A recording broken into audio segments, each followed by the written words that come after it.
Are you ready for the 2022 NTT IndyCar season? Let's get things rolling here in St. Pete with a second-year driver on the pole. McLaughlin leads them to green. Power has clustered, and he's gone back to third. He's being challenged by VK.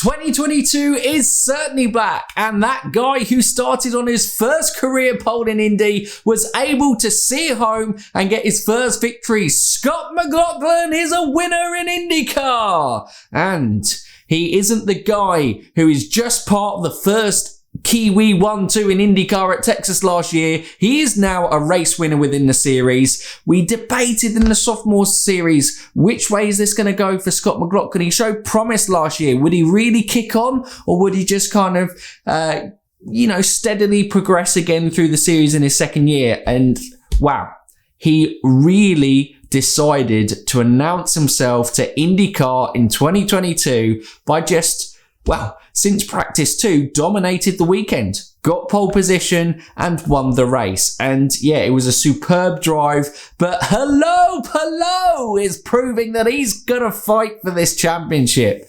We said it's so difficult to win a second championship. It's first race. We can't take too much from it, but what we can say is we said, Palou feels like, it's not the race that you might go and win it, but it's the race that you kind of feel like he's got a strong position. Maybe he get a podium. Well, he finished P2, and that kind of closing encounter and battle between Palou and McLaughlin was enthralling. And for St. Petersburg, this is going into our third full-time season watching the sport. It's becoming one of my favourite tracks. A street course is usually, you would say, not much overtaking, not much action to go for, but it just feels so much excitement, that kind of extra edge of them being right up against the wall, the speed through some of those corners at St. Pete. And just, it can flip on its head. And actually, for a street course, we only had the one full course caution, and we'll go through kind of the major key moments later on in this review. But yeah, this is just kind of general thoughts as we kind of go into it. But yeah, St. Petersburg, what a track it is. Produced a great season finale in 2020. Last year was a brilliant race, had an enthralling encounter between Newgarden and Colton Herta, but Colton Herta ultimately dominated that weekend as well, leading, more so than Scott McLaughlin, but he wasn't even in the race, really fight for it. We'll come on to why later on. It was just, St. Pete is a great track, and it was a great way to start off the IndyCar 2022 season. And, I just missed IndyCar. It's so long, the gap between it. And you go, what's it like? And then you watch that first qualifying, and qualifying was great. There was superb moments from that as well. And then you get onto the race, and it was another great race that kind of sets it up, that you're just so excited and you're frustrated. It's almost a month until Texas. But yes, as you can figure out, it's just me today on the review because Stephen is at work, and it finished at like 11 p.m, I think, UK time here. And our usual kind of shouty and excited selves. We didn't want to be too kind of harsh waking people up on a Sunday evening as they dread the thought of going to bed with work.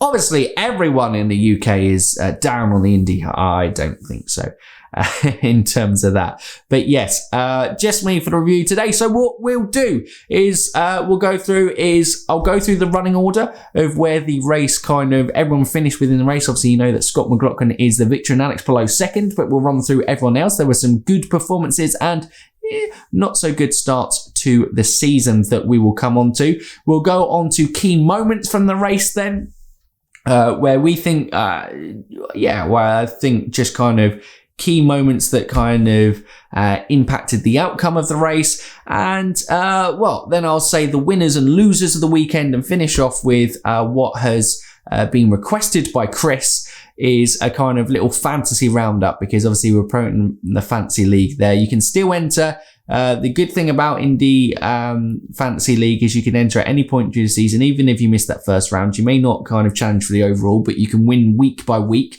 which is pretty exciting. And if you are based in the US, then you are open to prizes to win the fantasy challenge. Us in the UK are just playing for pride and joy of it, because they realise that the customs is far too expensive to be shipping us prizes if we win anything.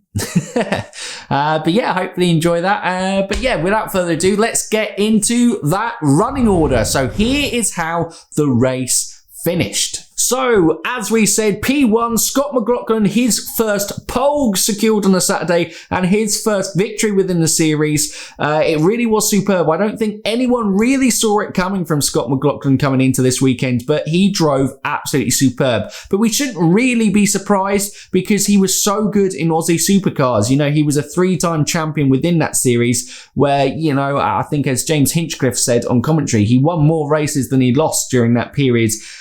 Within the series over there. It was whether he could adapt to the IndyCar series, and it looks like he has. He looked really good on ovals last year, but this is a real big statement. Obviously a track that he is most accustomed to, having driven now 3 competitive races at St. Pete, because obviously he started his IndyCar journey by competing in that season finale back in 2020, but he has conquered the streets of St. Pete and claimed victory in that number 3 Penske car. Number 2 is Alex Palou, our 2021 champion, and boy, this guy just does it again. He kind of, you know, with Alex, you just look at a race and you go, oh, Alex Palou suddenly in the top 3. That's what he does. He just is able to deliver these performances that suddenly you go, where did he come from? He goes under the radar. He's learned from the best in Scott Dixon. And wow, yeah, looks like he will certainly be up there challenging for the title again in 2022 if this season opener is anything to go by. But yeah, Alex looked very strong out there. Just couldn't find a way past Scott McLaughlin. But yeah, superb race from the Spaniard. Will Power coming P3.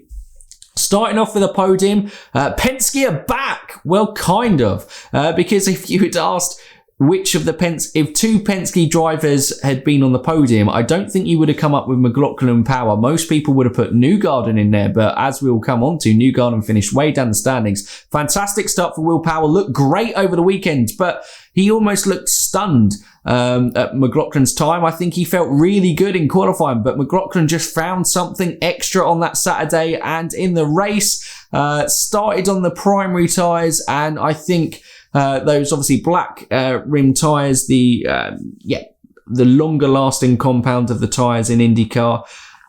As soon as that caution came out, I think he did well to recover to P3, but it was going to take a lot to beat McLaughlin that day, and Will Power getting a podium is a fantastic start to a season. Colton Herta comes home in P4. Shame for him. He had the pace all weekend to be challenging up there. We'll come into the key moments, but an issue on his fuel meant that he wasn't able to challenge, and he had to fuel save for the last ones, but getting to P4 was fantastic for him. Roman Grosjean coming in at P5, frustrated at the start of the race, but managed to work his way back into a top 5 finish in his first race for Andretti. Not a bad start at all for him. Rinus VeeKay was trying to hit serious fuel numbers at the end, but just couldn't quite hold on to that 4th place, but a P6 is a good return, and VeeKay looks like he is back. Returned into the Fast 6 on qualifying on Saturday, a P6 finish in the race. Yeah, it's great to see Rinus VeeKay competing back at the sharp end of IndyCar. He, I think it said on commentary, he basically spent the winter in Indianapolis with his race engineers, getting to know each other inside out, and it looks like it is paid out with a great opening performance on track. Graham Rahal, the steady Graham Rahal, just looks like where he was in 2021, going to compete consistently within that top 10, but maybe just doesn't have enough to compete for those top places. Traditionally, I don't think Rahal, Letman, Lanigan have done superb on street courses. So, yeah, maybe not a surprise, but a 7 is a good solid return. Scott Dixon just wasn't able to get past. He had some fresher tyres at the end, pitting the latest probably out of those guys within the top 10, but coming home in an 8th finish. A solid start for the 6-time IndyCar champion. Marcus Ericsson, his Chip Ganassi teammate, P9, was running the highest out of the Chip Ganassi guys for a while, but dropped down to P9, I think probably after that first pit incident where he kind of got a bit loose, hit Graham Rahal. Graham Rahal squeezed Roman Grosjean up against the wall. I don't believe there was any penalties that kind of came from that. But a P9 is a strong top 10 for the Swedish driver. Takuma Sato in his new team with Dale Coyne Racing comes in at P10. Superb. I think that's a superb performance for the Japanese driver, to be fair. Dale Coyne Racing, we know they don't have the resources of maybe some of the other teams, but using that experience that Takuma has got, I think it's a really good first outing for him and the team. We know, obviously, that 51 car did some great things in the hands of Roman Grosjean last year, but they will be buoyed with confidence with Takuma Sato's top 10 finish in the season opener. Christian Lundgaard, the highest placed of the 2022 rookies. A great performance for him. Almost was able to secure a top 10 finish, but fell away a little bit at the end there. Real tough one for Christian coming in, but I think he overall was a solid performance and was up there pretty much with Graham Rahal for most of the race. He just fell away a little bit at the end. Pato O'Ward, P12, the Aaron McLaren SP driver and title contender in 2021. He wouldn't have been too happy with how his title challenge for 2022 would have started off. I think he mainly got a little bit stuffed on the strategy after the first initial yellow flag, but he made up great spaces at the start, making his way into the top 10 onto the first lap, but just fell away a little bit at the end. He was up there with Scott Dixon fighting, but yeah, I think it was maybe a poor pit stop within there that ended up his day finishing 12th. Jack Harvey, not a great qualifying day, but he had a big shunt in practice before qualifying, and the Rahal Letman Lanigan team did a fantastic job to get him out. He'll probably be quite happy with his first outing with Rahal Letman Lanigan coming in at P13. He would have obviously hoped to be in a top 10 finish like Graham Rahal, but considering where he started in qualifying, it was a decent return for the British driver. Elio Castro Neves and Simon Pagenaud for Marshank Racing, the experienced lineup coming in at 14th and 15th. A little bit disappointing considering that Simon Pagenaud was able to get into the fast 6, but I believe the caution period stuffed them up. And it's going to take some teething problems to kind of get it together. But it was good that Simon showed pace in qualifying, but it just didn't quite work out for them in the day. Now, P16 is an interesting one. Joseph Newgarden, he was a guy on the 3-stopper strategy, and it just did not pay out for him. I think it looked like that caution might play out for him, but it did not. P16, very disappointing for the 2-time IndyCar champion. And, usually the leader of Team Penske. He will be definitely frustrated to see both his teammates on the podium. He'll be happy, of course, because he'll know that the team has paced this season, but he will be disappointed that his championship bid hasn't started off in the best way. But it has started off better than 2021, where obviously he crashed and was out on the first lap. So not all doom and gloom for Newgarden, but not an all-round great start. Felix Rosenqvist, the other Aaron McLaren SP driver, a pretty weekend, I think is probably the best way to put it. Didn't really click. He'll be hoping to quickly find his feet again within the series. Because otherwise you have to say if Felix doesn't kind of get some strong performances in this season, then it may be something that second Aaron McLaren seat will be up for grabs for someone else. Carl Kirkwood, rookie, he said he got stuffed by that early caution, did fantastic getting into the fast 12 for AJ Foyt Racing on his first race. So a brilliant qualifying performance for him. Didn't quite have the race that panned out, but still a strong first outing for the rookie driver and the second highest placed rookie from there. Callum Ilott, P19. I saw some video of him on Twitter of his hands just blistered, and I think around about 60 laps in, he said his hands were bleeding and he had to change his hands. It shows what a beast this IndyCar is to drive, and Callum Ilott's going to have to kind of get some used to going from there. But a pretty strong performance for Hunko Tollinger Racing in their, first race as a full-time entry again in 2022. Obviously, they drove, I think, 3 races at the back end of 2021, I think I remember right, to get him accustomed to the car. So that's a pretty good performance, especially coming ahead of someone like Alexander Rossi. Again, a day where it didn't work out. I think Andretti split the strategy as Devlin DiFrancesco finished 22 as well, split by Connor Daly with those guys. disappointing on that. And Connor Daly will be disappointed. We said it was a big season for him. First full-time season with Ed Carpenter Racing. Seeing his teammate finish in the top 6 and being down in P21 won't be the start that he would have wanted to his season. Jimmy Johnson was just a lap down, so improvement, and I believe it was an improvement from his last showing out in St. Pete. Well, I guess last time he spun it a few times and was in the wall. So this time he completed a full race. He's getting more competitive times and did actually play an influence in the fight for the lead as he held up Scott McLaughlin for a while as Alex Palou was able to close the gap, which led to that exciting finale. Tatiana Calderon,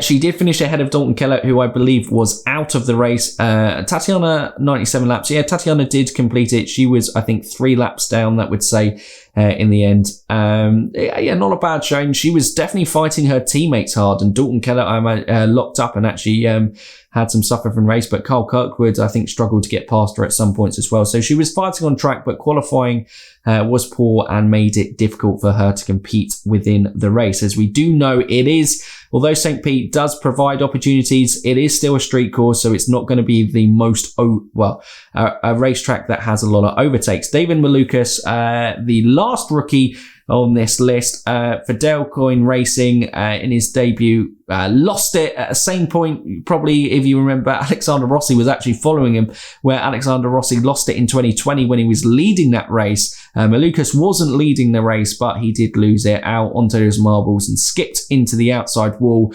before clipping the inside wall on there, basically stuffing both his front suspensions and retiring from the race on lap 23, bringing out the caution. That is the run through. God, that was a lot. Hope you didn't find it too long as we went through there. But key moments of the race. So I guess we'll have to start with the start of the race. Scott McLaughlin got off to a pretty good start, and Colton Herta shot straight up into P2 as most of the top drivers started on the alternate red tyres to kind of get that stint out the way, as that was going to degrade a lot during the race, has the initial burst of pace, but falls away a lot quicker than the primary black tyres. Will Power decided to go the alternate strategy, and he started on the black primaries, struggled a little bit at the start, didn't obviously get as good a getaway as those guys on the reds. And the first incident, probably Roman Grosjean will say, that affected his race, that kind of pushed him back for a little bit before he could make progress, was a little bit of the dark arts of racing. Will Power kind of squeezed him going into turn 1, kind of just faded in a little bit. Grosjean wasn't very happy on the radio, but for me, that's just racing. There wasn't really, I think there was a bit contact between Will's left rear and Grosjean's front rear right for Will Power, but it's a bit of nothing instant. Grosjean was definitely involved in the Takuma Sato incident in practice. He was not happy with the marshalling, but I think quite a lot of people were just like, man, can you see the cars in front of you, before he rear-ended? But a top 5 finish for Grosjean was a pretty good one. But that affected his race, had him pretty much sitting around 8th spot for the majority of the race, and just kind of made progress in those last few laps to be able to secure that P5 finish, as Rinus VeeKay wasn't able to hold on. But that was the first key moment of the race. But as the race developed, it looked like Will Power strategy was going pretty strong. He'd looked to stay out in the primaries, and Scott McLaughlin was able to keep those kind of sticker reds. When you're out in front, it always is easier to kind of tyre manage a little bit more. So he was looking great. It was looking Team Penske were leading the way. But then Malukas had his crash on lap 23, I believe it was, which brought out a caution which stuffed the strategy for Will Power. Scott McLaughlin managed it better. But look, I didn't stuff the strategy. Will Power still managed to finish on the podium, but he would have liked to have got to lap 36 on those black primaries. But it just wasn't to be. It's the danger you have on street courses. It does always have caution. Usually cautions, the commentator's favourite word, cautions breed cautions. Kind of happened. Didn't happen. We only had one caution throughout the entire race. So that was very good that we had a lot of green lap racing, which meant there was lots of close, tight racing throughout the pack. But yeah, that was obviously the first major incident because it meant pit stops. And this was a major one for Andretti's, I think. They lost out. They kept Alexander Rossi out for the whole caution, which I think pretty much stuffed his race. Most of the guys who hadn't pitted by that stage pitted, and those who had previously pitted, yeah, it didn't necessarily go well for them. I think the 3-stop was going all out. That's what Joseph Newgarden was doing, the alternate to Scotty McLaughlin, and obviously Will Power had already started on the alternate, being on those black primaries. But yeah, those 3-stoppers kind of faded away during the race. The caution didn't really play into the hands. I think they were hoping for a few more cautions to maybe cycle them to the front, but it wasn't to be. But the big one probably at those pit stops was Colton Herta, I believe, was on this first pit stop underfueled. So that underfuelment meant that when it came to the end of the race, they hadn't had enough fuel, and Colton Herta had to go fuel numbers rather than being able to go kind of hell for leather and look to chase down those guys at the front. Had a lot of push to pass in his locker to fight with, but obviously he couldn't really take advantage of that because, yeah, he had to go into fuel saving numbers. So he'll be frustrated. The previous winner in 2021, but a top 4 finish for Colton Herta isn't the worst start to his season. I think it was said on commentary that he had finished no higher than 7th in the season opener in IndyCar before, so he was just really hoping. Obviously, he would hope to win a race. That's what you want to go into a race weekend hoping to do. And he definitely felt probably that he had the machinery. Andretti always feel like they do on the street courses, especially in this aero screen era. But yeah, Colton Herta, a frustrating weekend, a frustrating slip up. And that's why, IndyCar is such a motorsport, such a team sport. The driver is obviously the pinnacle, the head of that. He's developing, he's delivering on track, but the strategists, the kind of team principals on those walls, all the kind of engineers and stuff, the guys in the pit crew, all those parts have to go well and have to be a well-oiled machine to be able to kind of see it home. But that was a key moment for Andretti's best hopes of winning this race, I think, in winning after Grosjean obviously falling away a bit. I think Colton Herta was the best chance. But that miss-up on the first pit stop was there. Then, I believe, the other key moments were just how the race unfolded. The strategy went, and some people tried risky. Scott Dixon and Rinus VeeKay tried to go long on a few strategies, trying to kind of make progress, finishing 6th and 8th respectively. Still strong top 10 finishes for them, but they didn't quite work. But it looked like it was panning out to be Scott McLaughlin and Alex Palou.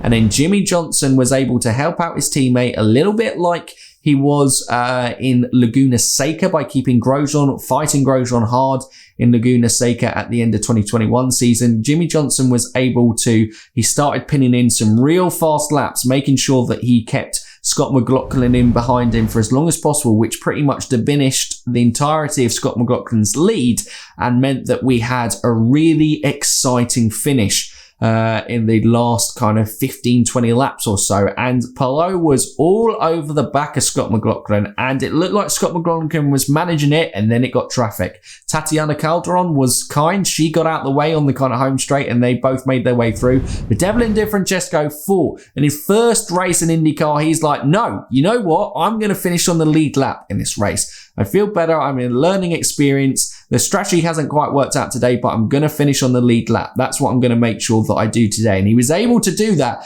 but it meant that Apollo was all over the gearbox, but he just couldn't find that opening.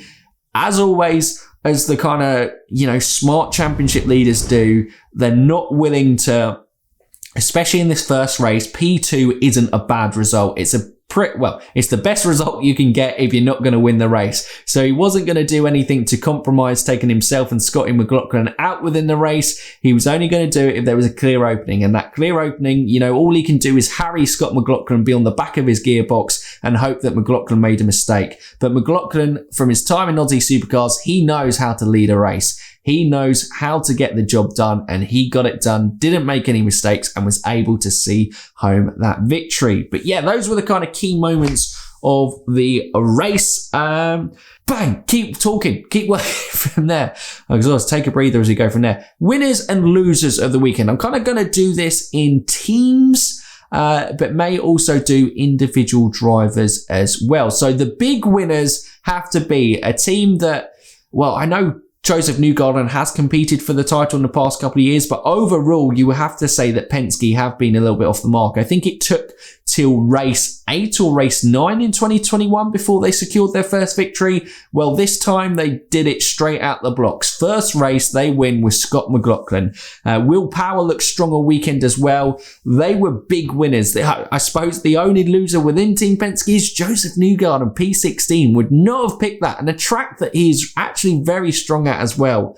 A big surprise. So a kind of winners overall is Team Penske, but a loser within that is Joseph Newgarden from this weekend. A loser for the team, I would say, is Andretti Autosport. They are a team that would have hoped to have put a strong advantage in street courses. They know Colton's strong on them. Roman Grosjean looked really good all weekend as well, being right up there, top in FP1, looking strong out the block. So maybe that FP2 crash unsettled him for the rest of the weekend, but not really. He looked lightning quick in qualifying, making it through to the Fast 6 at a first attempt alongside Colton Herta as well. And they looked strong for the race, just didn't maybe go. But yeah, 4th and 5th isn't a terrible result, but they would have been hoping to get at least 1 or even 2 of their drivers onto the podium. And obviously Alexander Rossi again, coming home in P20, and Devlin DiFrancesco, it's not the worst result in the world for the rookie in his first race, but yeah, they would have hoped for more, I think, this weekend. This would be a race that I think Andretti would target to get a strong points finish for all their drivers, but for 2 of them was there and not as good as what they maybe would have hoped of. Big winner, I would have to say, is Alex Palou again. Not doubts in the season, but street courses maybe weren't his strongest suit last year, although he obviously finished the season at Long Beach very, very well. He put in another strong, solid performance there. And again, he just does what he needs to do. He hits his numbers. He keeps himself out of trouble and, slowly works his way. If he's not in the best qualifying performance and didn't make the Fast 6, he will work his way up the grid and get the best possible position he can. And P2 is a pretty great way to start off his title defense there. A loser would be, I think, probably harsh as it sounds, Connor Daly. Going into this weekend, just with how well Rinus VeeKay did, getting in the Fast 6 and finishing P6. He's a big winner from this weekend, but Connor Daly probably comes out a loser, not making that top 20. First full-time season, he would have wanted to kind of really put down a marker to kind of show what he can do within the series. A disappointing start for him as well. A winner again, I gotta say it, is Takuma Sato. I think Takuma Sato is a fantastic under-the-radar performance, getting a top 10 for Dale Coyne Racing. I think a lot of people thought they would do well. Maybe an Indy 500 contender come May, with obviously him being a 2-time winner at the Speedway. But yeah, for Takuma Sato, I think a really great, strong first race for him and Dale Coyne Racing, bringing home that top 10. And then the last loser, I'm going to say, not a loser overall, but Pato Awards and Arrow McLaren SP. Street courses, a bit of a mixed bag for them, I think was fair to say. Sometimes it was great, sometimes it wasn't. And this was the not so great category. Obviously, he got his second race victory within IndyCar at the Detroit Street Circuit as we go to Belle Isle later on in the season. But yeah, not a great season opener, finishing outside the top 10 for Pato Awards. Make no mistake, their goal this year will be challenging for the title and getting Pato as high as he can up that grid, and finishing outside the top 10, although not being the worst result, it's certainly not the desired result they would have won. And obviously Felix Rosenqvist, finishing down in 17th, wasn't it, behind Joseph Newgarden? A struggle for the Swedish driver. Not a great strong start for the weekend. Not the worst possible start for Arrow McLaren SP, but certainly not the best. But yes, I think that kind of rounds up the winners and losers of the weekend. So we will round off. I think we're still in a reasonable one. Thank you for sticking with us. And actually, if you're sticking with us, make this your home of kind of IndyCar in 2022. Make sure you guys, we love the support you give to us on this channel. We're on 4,000, just under 4,600, I think. It would be absolutely incredible if we could get to 5,000 subscribers before the green flag is waved in Texas. So make sure you are sharing the content with all your fellow IndyCar fans out there, and you're liking, you're subscribing, you're getting involved in the comments. All these sort of things kind of help us in the algorithm and help kind of boost that challenge and make sure we're sharing the kind of IndyCar love with more people out there. We would absolutely love it. But thank you for all the support you've shown us already in 2022. It has been absolutely fantastic. But rounding off this video, I know I've gone for kind of roughly about half hour. You're like, he's by himself. How has he managed this? But it's a review. And there was a lot to talk about in this, and you know me, I am the master waffler. We can waffle on. But to cut the waffle, fancy challenge. We had 3 teams top. I was only managed to get a lowly 12th place. The kind of reigning champion of the Indy Fanatics League, a lowly 12th place in the season opener, but we had 3 teams topping it up. So here were the 3 teams. So listed as P1, but not quite, because they're all, like I said, on 158.75, because you can get weird point ratings in IndyCar, as I was 114.25, so 40 points off the winning margin. So yeah, so Penske Bias Man, he came on top with Winnie Indy, which I know is Rox's team. She came home in second from there. Motor City Mum, I know that's Jenny. She supports us a lot on Instagram, so thank you for that, Jenny. Congratulations for coming out on top and beating your husband. Look, husband Roger and me down at 105. I hope that's kind of some fights with the family this weekend. But let's have a look at those teams. So Penske Bias Man had Renus VK, Scott McLaughlin, Colton Herta, and Will Power. And I believe that was the same team that Winnie Indy and Motor City had as well. Yep, all 3. That was the winning team this weekend. I don't know if that was the highest scoring. Let's see if we can go into the overall standings and see what was the highest scoring team this weekend as well. That would be good for now. Chris, I hope you're enjoying this. Nigel Mansell's Mustache. So great name, but 193.75 was the highest score. Great high score. Can I have a look at that team? No, can't have a look at that team. It's gone. That's the fancy roundup. But basically, congratulations to the top 3 who were all joint on 1. It's going to be a competitive year in fancy. And remember, if you want to be a part of the fancy league, you can jump in late. That's fine. You can win week by week.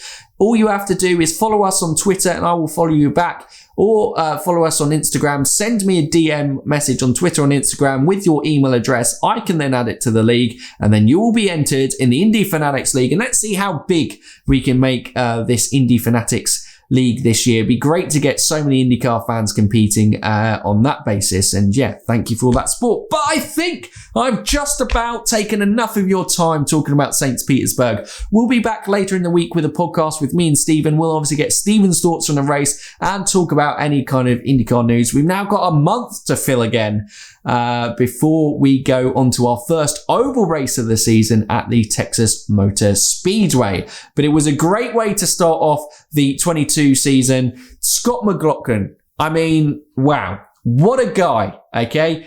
Just brilliant race, completely comes under the radar and says, you know what, 2022 is going to be my year. And it was a superb race from the Kiwi driver. Congratulations to him. And we are in for another great season. I can just feel it in IndyCar. Another new time winner within a new time winner. Does that even make sense? Who knows? But there's a new time winner. First time winner within the series. That probably makes more sense. But yes, that's it from me today, guys. I hope you've enjoyed. So for now, you Indy fans, keep racing.